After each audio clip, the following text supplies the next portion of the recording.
Welcome my dear students. तो हम लोग केमिकल रिएक्शन और इक्वेशन की बात कर रहे हैं और आज हम लोग इसका लास्ट पार्ट समझते हैं कि जो ऑक्सीडेशन हम लोगों ने कल पढ़ा, ऑक्सीडेशन रिडक्शन, उस ऑक्सीडेशन का हमारी डेली लाइफ में क्या इम्पोर्टेंस है, किस तरह से वो ऑक्सीडेशन हमारी डेली लाइफ में यूज़ होता है। दो एग्जाम्पल्स एनसीईआरटी में बहुत साफ सुथरे लिखे हुए हैं। पहला होता है कोरोजन और दूसरा होता है रैंसिडिटी। बारी बारी समझते हैं।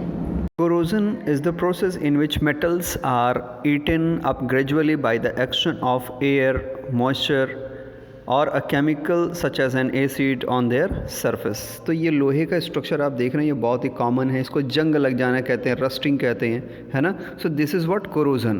तो रस्टिंग क्या है? सबसे कॉमन एग्जांपल है कोरोजन का, जो आसानी से देखने को मिलता है। अब इसका एक केमिकल इक्वेशन हम देख लेते हैं।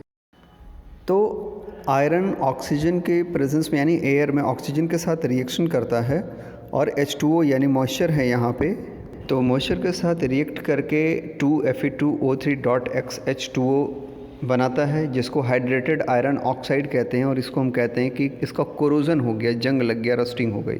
सो rusting involves unwanted oxidation of iron metal which occur in the nature of its own.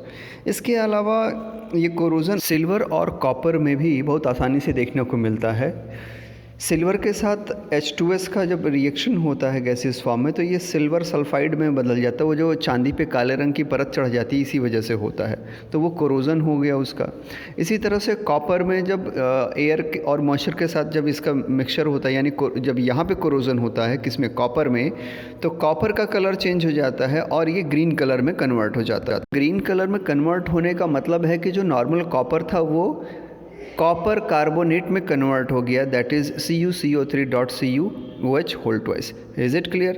अब हम बात करते हैं रैंसिडिटी की। तो रैंसिडिटी एक ऐसी प्रोसेस है जिसमें कि एरियल ऑक्सीडेशन होता है फैट ऑयल का, और एक अनप्लेजेंट स्मेल निकलता है, क्योंकि उसका जो फैट का फैटी एसिड का प्रोसीजर होता है वो चेंज हो जाता है। चेंज होने की वजह से जो फैटी एसिड है वो क्या करते हैं, कई बार एस्टर में कन्वर्ट हो जाते हैं या किसी दूसरे पार्ट में कन्वर्ट होते हैं, जिसकी वजह से बॉन्ड की ब्रेकिंग होती है और वो एक अनप्लेजेंट स्मेल के फॉर्म में एनर्जी को फ्री करता है।